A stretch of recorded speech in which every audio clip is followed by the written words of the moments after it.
Você que me acompanha certamente está estranhando o tema de hoje, e é de se estranhar mesmo, mas a ideia neste vídeo é apresentar um momento da minha trajetória acadêmica, em especial um importante estudo que eu desenvolvi durante o curso de mestrado em Psicologia Social pela Universidade Federal da Paraíba. Para quem não me conhece, eu sou Franklin Luan, professor, graduado em Psicologia, mestre e doutor em Psicologia Social e aprovado em Medicina pela UFCG Campus Campina Grande. O tema da minha dissertação de mestrado foi uma análise da atividade de trabalho dos necrotomistas ou auxiliares de necrópsias de um departamento de medicina legal.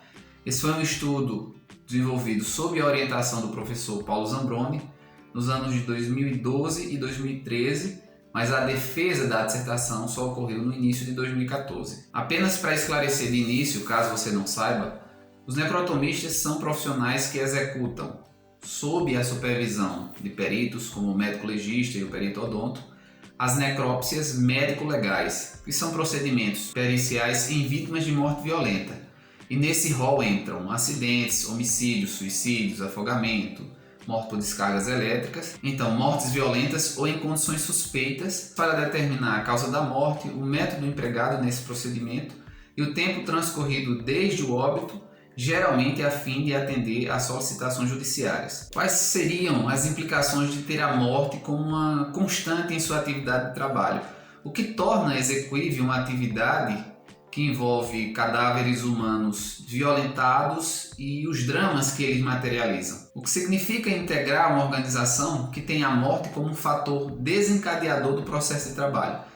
Esses foram alguns questionamentos que nortearam o estudo. E aqui eu faço duas advertências importantes. A primeira é que alguns conteúdos deste vídeo podem provocar algum desconforto. Claro que eu não vou exibir fotografias dos profissionais e dos cadáveres que eu observei, até porque isto é terminantemente proibido. Mas eu vou apresentar algumas imagens meramente ilustrativas, algumas delas inclusive são desenhos extraídos de manuais de necrópsias, apenas para elucidar melhor aquilo que eu estiver abordando. E o desconforto também pode advir de algumas coisas que eu vou falar. Eu acho importante destacar isso. A segunda advertência, na verdade, é um pedido para que encaremos o trabalho dos necrotomistas com o respeito que eles merecem, pois são profissionais imprescindíveis em nossa sociedade, fazem um trabalho seríssimo, apesar de serem muitas vezes pouco reconhecidos. O estudo que eu vou apresentar foi bastante profícuo, bastante produtivo. A partir dele, junto com meu orientador e mais outros 2 professores colaboradores, foram publicados 3 artigos científicos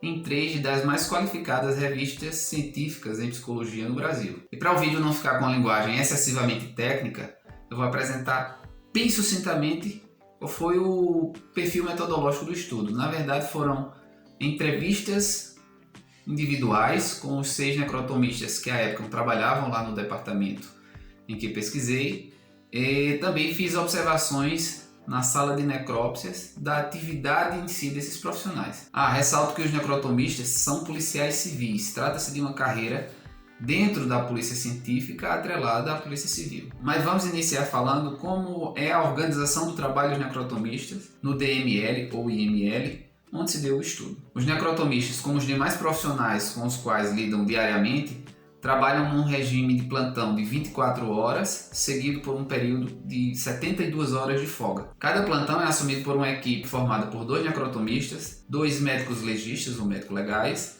e 2 peritos odontolegais. E a essa equipe compete realizar necrópsias e executar exames em pessoas vivas, exames de lesão corporal, de verificação de embriaguez, etc. Mas esclareço desde já que as atividades dos necrotomistas não estão referidas a exames em pessoas vivas, mas especificamente as necrópsias. São exames em cadáveres. São os necrotomistas que executam, digamos assim, a parte prática das necrópsias. Então, sob a supervisão dos peritos, eles seccionam os cadáveres, exibem órgãos, retiram a amostra de órgãos para exames, reconstituem os cadáveres, higienizam, vestem para que seja entregue, aos familiares ou às agências funerárias, ou acondicionam esses cadáveres nas câmaras frias. No estado em que realizamos a pesquisa, participam diretamente das necrópsias médico-legais, odontolegais e os necrotomistas. Mas aí, a depender da necessidade intrínseca a cada necrópsia, outros profissionais são acionados. Por exemplo, quando é necessário um exame para determinar se houve ingestão toxicológica, entra em cena o perito químico, tá? No DML estudado, via de regra, a maioria das necrópsias é realizada das 8 às 11h30 da manhã. Dependendo da quantidade de cadáveres, esse expediente pode ser estendido quando a equipe, em consenso, decide necropsiar a maioria ou todos os cadáveres que tiver chegado ao DML até aquele momento. Ainda que se potencialize o desgaste físico momentâneo, isso permite um descanso mais prolongado e uma redução da carga de trabalho no restante do plantão. No período da tarde, geralmente, o número de necrópsias é inferior ao do período matutino.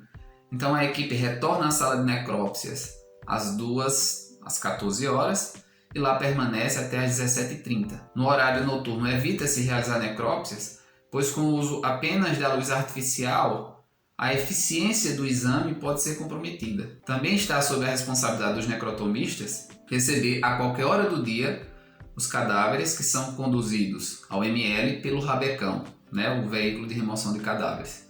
Então, quando esses cadáveres chegam, eles são levados ou para a sala de necrópsia ou são armazenados nas câmaras frias. Outro procedimento da competência dos necrotomistas que pode acontecer a qualquer horário é o acompanhamento de familiares para o reconhecimento de cadáveres. Esse procedimento pode acontecer mediante a condução de um parente até as câmaras frigoríficas ou por meio de fotografias que são registradas pelos necrotomistas e pelos peritos. Aliás, a maior parte dos reconhecimentos de cadáveres tem sido feita através de fotografias periciais, que tem se mostrado um recurso menos perturbador para os familiares. E aí, havendo a identificação, se o cadáver já tiver sido necropsiado, ele é preparado para ser entregue aos familiares. Não ocorrendo o reconhecimento, ele permanece nas câmaras. As condições físicas do local onde os necrotomistas realizam a maioria de suas atividades não são plenamente adequadas. A alta temperatura da sala de necrópsia constrange principalmente o necrotomista que trabalha paramentado com jaleco, avental, luvas, botas. As mesas de necrópsia possuem uma base de alvenaria, o que não permite regulagem de altura. Por essa razão, conforme eu observei, aqueles necrotomistas que possuem uma estatura mais baixa precisam se encostar à mesa para visualizar melhor e aí acabam se sujando mais, o que faz aumentar o risco de contaminação. E aqueles que são mais altos precisam se recurvar, o que com o tempo provoca incômodos, até doenças posturais. Só um adendo: as necrópsias médico-legais também podem ser realizadas fora do IML. Podem acontecer, por exemplo, no cemitério. Nesse caso, a exumação do corpo é solicitada pela Justiça quando é necessário esclarecer algo que esteja em aberto nas investigações. O que a gente percebeu é que a indisponibilidade e a inadequação de alguns instrumentos acabam por exigir dos profissionais improvisações, adaptações, que ao mesmo tempo em que testemunham a capacidade deles de encontrarem saídas para os impasses no cotidiano do trabalho, são responsáveis por uma carga adicional de trabalho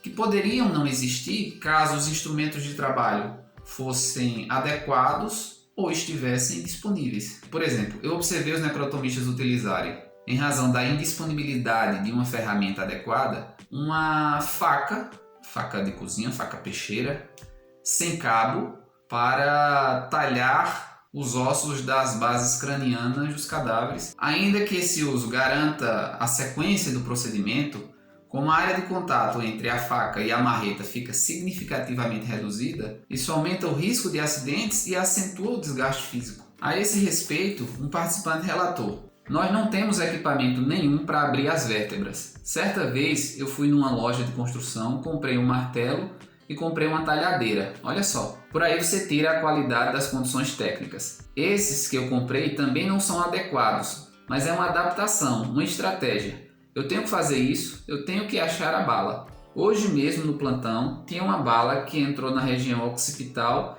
e se alojou na base do crânio de um cadáver. Eu peguei um ferrinho para refazer a trajetória da bala, mas ele tinha que ir por baixo da base do crânio. Não tinha como fazer isso. Eu tive que pegar uma talhadeira e sair quebrando. Quando você termina a necrópsia, você está morto de cansado e o cadáver fica desfigurado."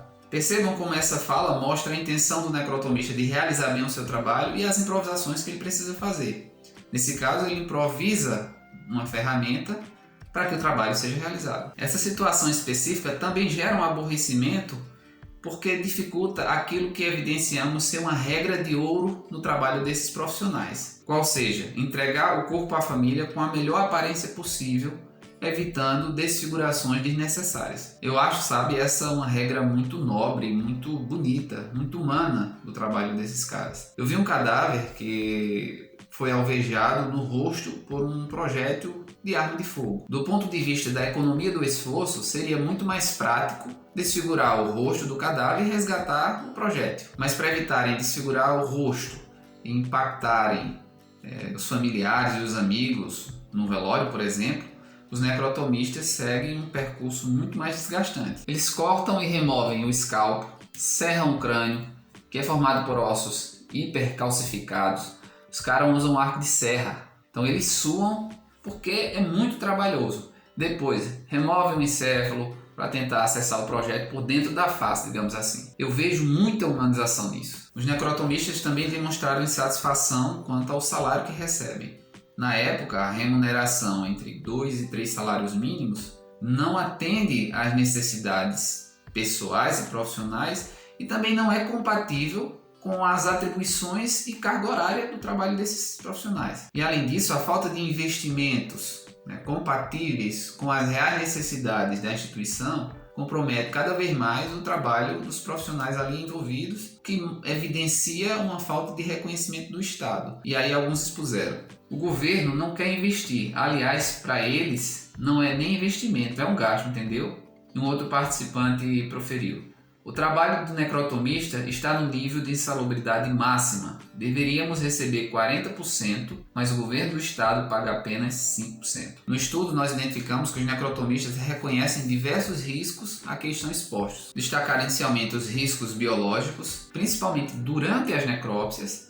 Esses profissionais se expõem a um contato quase inevitável com vírus, bactérias, fungos e outros micro-organismos que possuem um grande poder de transmissibilidade. Os necrotomistas também identificaram aquilo que a gente denominou de riscos ergonômicos. Eu observei que durante todo o expediente os necrotomistas trabalham em pé, o que, segundo relataram, geram bastante dores e cansaços nas pernas, costas, trapézio, inclusive na coluna cervical, já que trabalham com o tronco inclinado para frente. Outra coisa, a colocação e a retirada de cadáveres da mesa de necrópsias pode provocar, e em alguns casos isso já se manifestou, problemas posturais como hérnias de disco e hérnias abdominais. Um dos necrotomistas declarou sofrer de insônia crônica.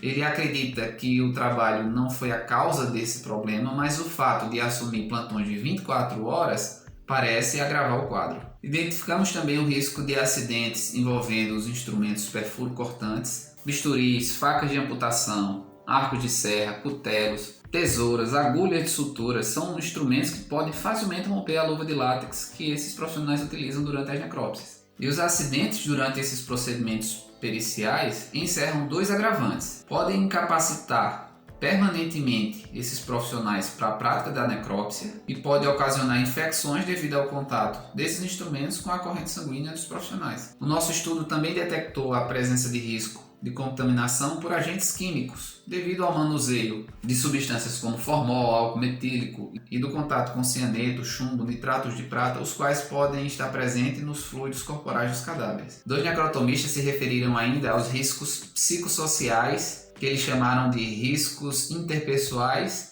ou riscos de convivência, fazendo alusão principalmente às relações entre as categorias profissionais. Embora a maioria dos necrotomistas tenha classificado como boas as relações, principalmente com os peritos, o aprofundamento da questão revelou a existência de problemas. Alguns necrotomistas se queixaram de arbitrariedades e de desrespeito praticado por alguns peritos. Um aspecto da mais alta relevância que merece muita nossa atenção é o processo de estigmatização do trabalho dos necrotomistas. Esse processo parece se sustentar fundamentalmente em 2 elementos: o contato com cadáveres humanos e o desconhecimento popular acerca da atividade desses profissionais. Quando eles falam de sua profissão para outras pessoas, geralmente eles percebem algumas reações, dentre elas repugnância, estranhamento e curiosidade. A reação de repugnância certamente está referida ao objeto de trabalho dos necrotomistas, corpos em diversas fases de putrefação, cadáveres despedaçados, ossadas, despojos humanos, isso tende a contaminar a representação que as pessoas fazem do trabalhador que lida com esse objeto. Inclusive, o conceito de trabalho sujo, que foi formulado por um sociólogo estadunidense chamado Everett Hills, enfatiza bem o trabalho dos necrotomistas e dá pistas para a gente entender os estigmas que sobre eles repousam. Para Hills, participam do universo do trabalho sujo aqueles ofícios que lidam com objetos tabu, impuro ou indesejável. Trabalho sujo, nesse caso, não diz respeito a um trabalho ilegal. Pelo contrário, são atividades que são socialmente necessárias, mas que não gozam de um prestígio social e que tendem a ter os trabalhadores confundidos ou contaminados pelo objeto de seu trabalho. E aí, nas entrevistas, esse tipo de situação foi mencionado quando os necrotomistas relatam alguns comentários que ouvem. Por exemplo, como é que você pode gostar disso? Eles se referem à função como isso, disse o participante, o necrotomista 1. Um outro necrotomista relatou um outro comentário desagradável que ouviu e que dizia: podem me dar o dinheiro do mundo que eu não trabalharia nisso. É como se esse trabalho não pudesse ser feito por um ser humano.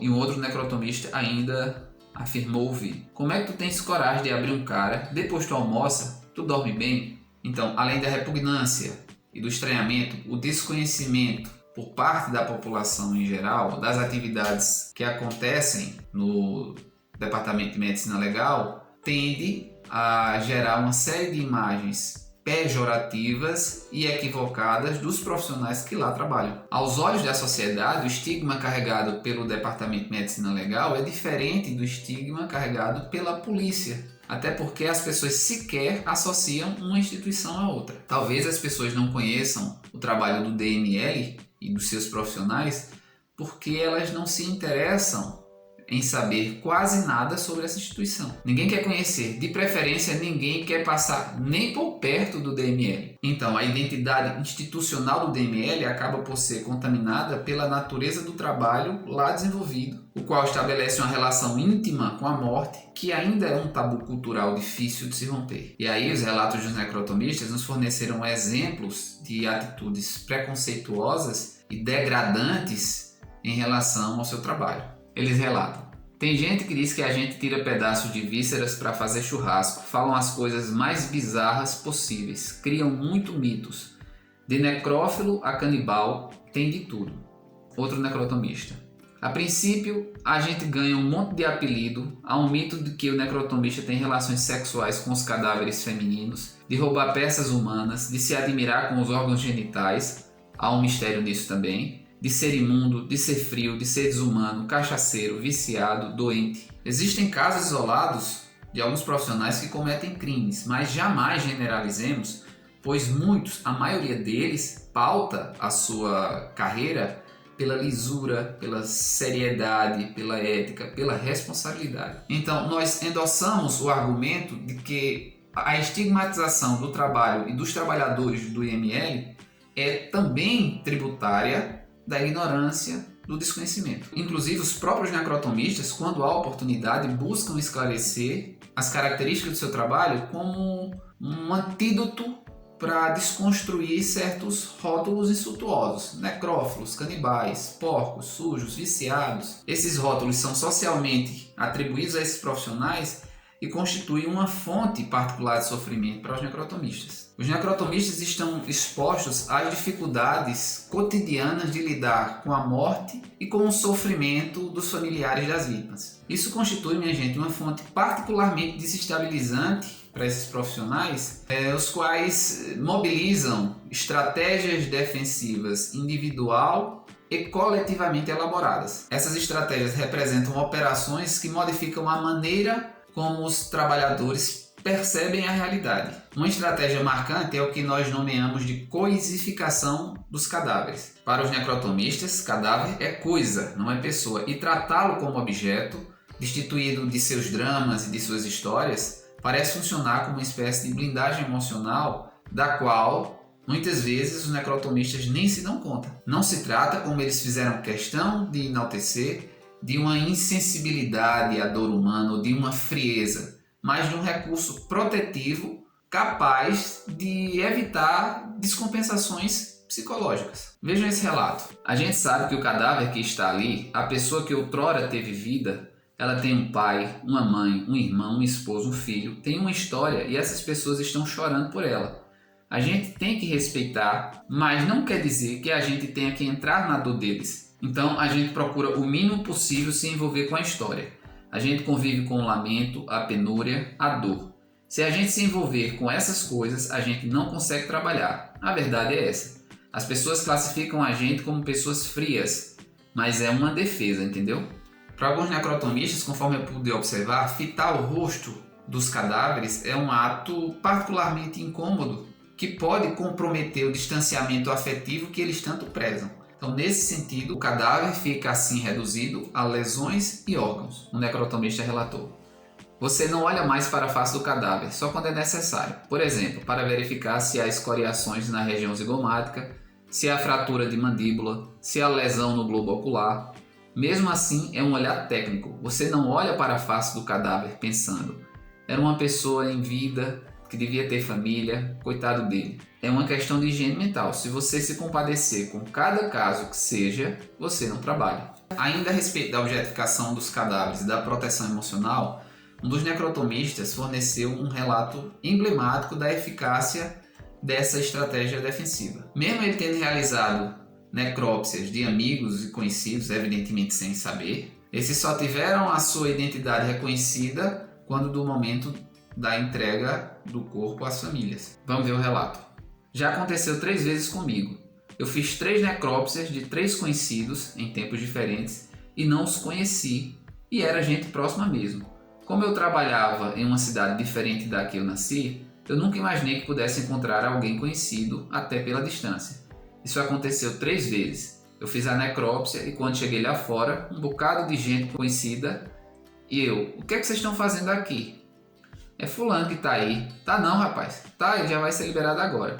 Então aconteceu por 3 vezes e eu não associei o corpo à pessoa. O meu estudo também verificou que a relação do trabalho com a família também suscita mobilizações de condutas defensivas por parte dos necrotomistas. Destaco, por exemplo, o fato de alguns necrotomistas evitarem falar do seu trabalho no seu ambiente familiar, o que parece funcionar como um vetor de proteção de sua saúde mental, na medida em que protegem o seu convívio familiar e o seu tempo livre de serem invadidos pela profissão. E aí a gente pode considerar que essa estratégia é parcialmente eficiente, pois o trabalho não deixa de invadir outras esferas da vida do trabalhador, mesmo que sob a forma de enigma, ou seja, daquilo que não se pode falar no ambiente familiar. Em outros termos, o trabalho se faz presente na vida privada a partir do silêncio sobre o que nele ocorre. Identificamos também que a adesão à religião ou ao consumo de álcool também foram estratégias defensivas utilizadas por alguns necrotomistas. Os depoimentos a seguir apontam nessa direção.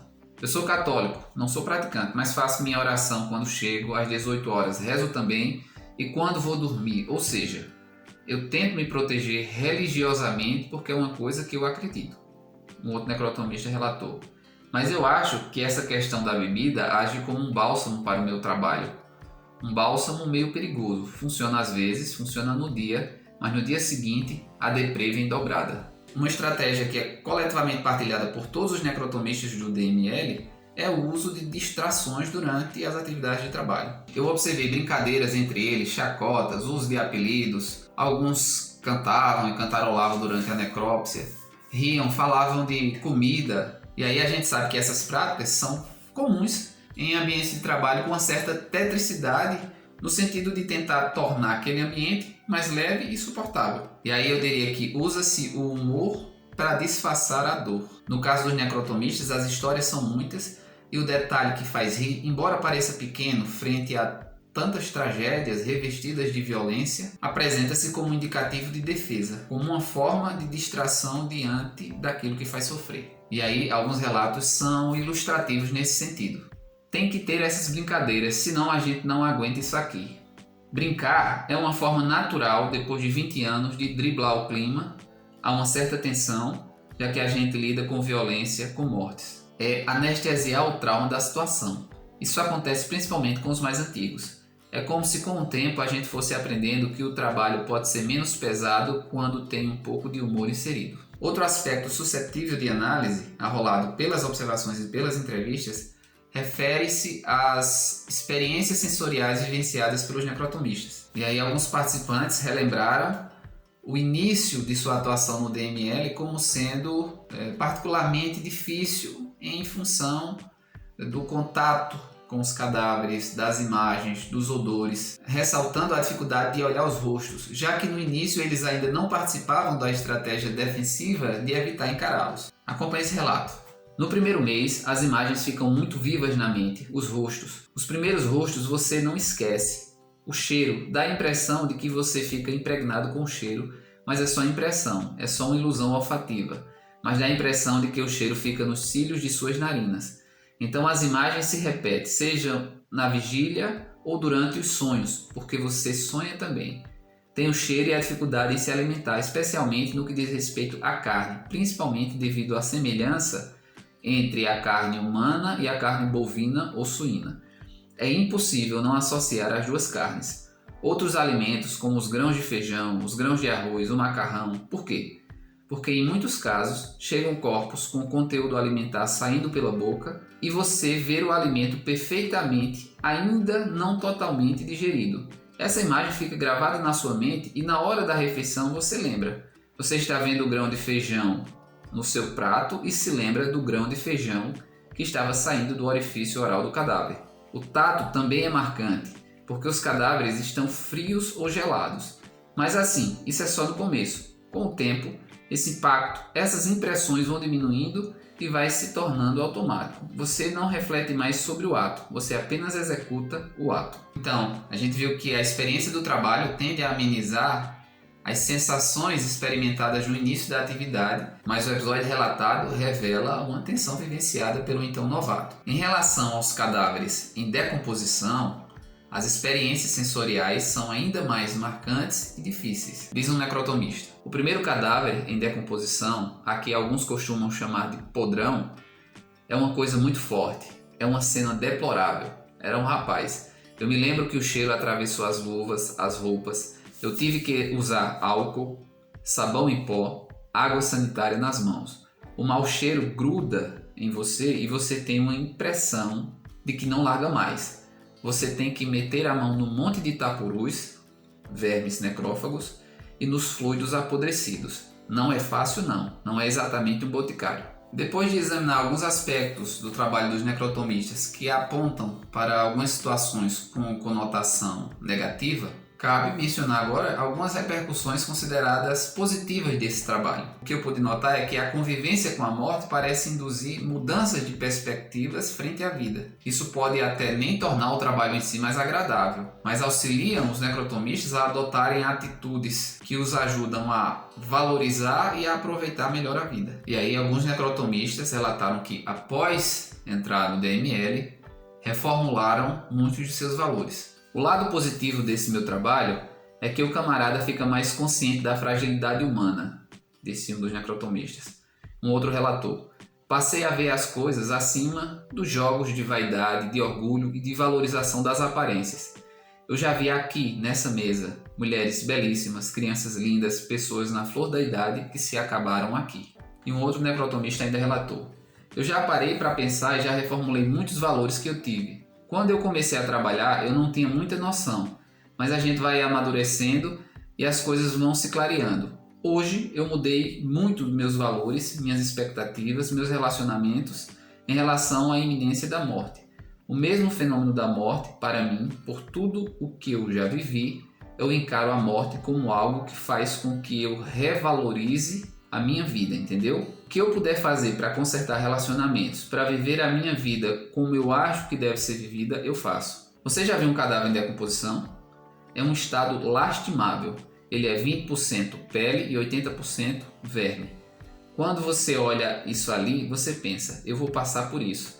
Então, diante dessa constatação, você se pergunta: Diante desse fenômeno, qual é a minha atitude em relação à vida? Eu vou beber, vou pular carnaval, vou viver minha vida intensamente, ou então eu vou tentar valorizar minha família, minhas relações afetivas? As respostas, cada um vai dar à sua maneira. Por fim, a utilidade dos necrotomistas na elucidação dos fatos também serve para dar um sentido positivo ao seu trabalho. E isso traz realização profissional, apesar de que muitas vezes eles nem conhecem os desdobramentos finais, digamos assim, da sua atividade de trabalho, mas eles se reconhecem úteis. Bem, a meu juízo, essa pesquisa pode oferecer uma contribuição de caráter social para esses profissionais, à medida que descortinou o trabalho dos necrotomistas, que muitas vezes se submetem a condições adversas e precárias de trabalho. Esses profissionais, embora invisíveis no laudo final, são figuras centrais e estão na base de cadeias investigativas, porque o trabalho dos peritos depende do trabalho dos necrotomistas. Os peritos emitem um laudo para o delegado fazer o seu trabalho, as suas investigações. O delegado emite um relatório para as instâncias judiciárias que vão tomar as decisões cabíveis. Então, nesse sentido, esses profissionais estão sim na base dos processos investigativos. Então, trazer a conhecimento da população a relevância do trabalho dos necrotomistas é uma forma, primeiro, de garantir-lhes visibilidade social e, segundo, de tentar romper com os muitos estigmas que pesam sobre eles. Bem, espero que tenham gostado do vídeo, um vídeo um pouco diferente, né? Se sim, curtam, se inscrevam no canal e compartilha com amigos e familiares para que eles também possam conhecer o trabalho desses profissionais. E reitero, se inscrevam no canal, gente, isso fortalece demais o meu trabalho. Eu agradeço de coração, forte abraço e até mais.